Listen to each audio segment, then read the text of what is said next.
This is chapter 31 of Holes. Stanley angrily dug his shovel into the dirt. He was angry at everyone, Mr. Pendensky, the warden, Zigzag, X-Ray, and his no-good, dirty, rotten, pig-stealing great-great-grandfather. But mostly, he was angry at himself.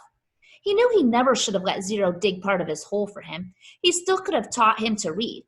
If Zero could dig all day and still have strength to learn, then he should have been able to dig all day and still have the strength to teach. What he should do, he thought, was to go out after Zero. But he didn't. None of the others helped him dig Zero's hole, and he didn't expect them to.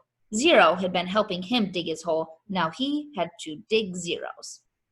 He remained out on the lake, digging during the hottest part of the day, long after everyone else had gone in. He kept an eye out for Zero, but Zero didn't come back.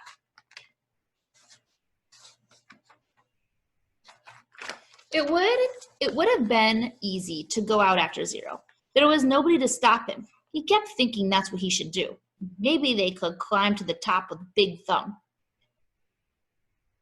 If it wasn't too far away, and if it really was the same place where his great-grandfather found refuge, and if, after 100 years or so, water was still there. It didn't seem likely, not when an entire lake had gone dry.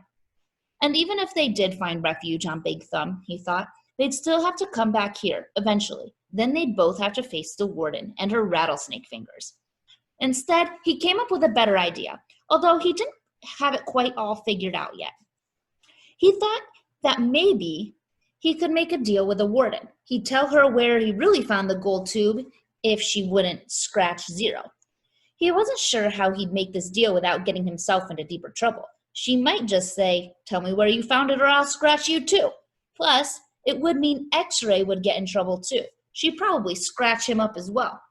X-Ray would be out to get him for the next 16 months. He dug his shovel into the dirt. By the next morning, Zero still hadn't returned. Stanley saw one of the counselors sitting guard by the water spigot outside the shower wall. Mr. Pendensky had 2 black eyes and a bandage over his nose.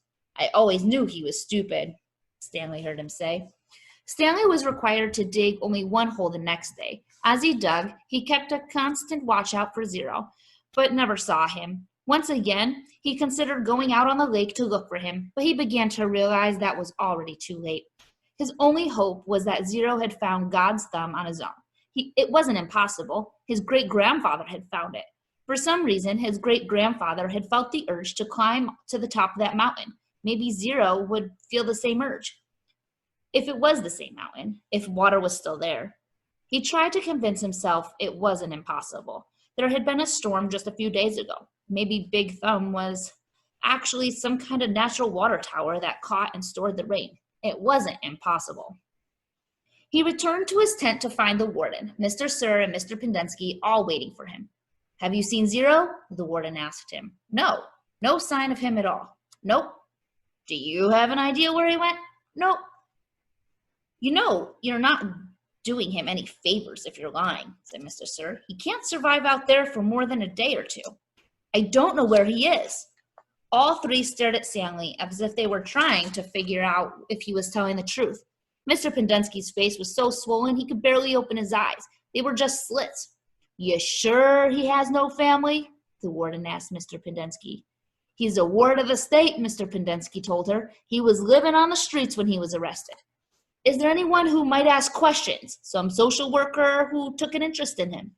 "He had nobody," said Mr. Pendensky. "He was nobody." The warden thought a moment. "Okay. I want you to destroy all of his records." Mr. Pendensky nodded. "He was never here," said the warden. Mr. Sir nodded.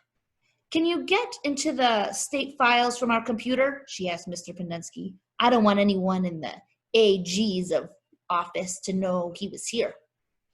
"I don't think I can erase him completely from all the state files," said Mr. Pendensky. "Too many cross-references. But I can make sure it would be very difficult for anyone to ever find a record of him. Like I said, though, no one will ever look. No one cares about Hector Zeroni."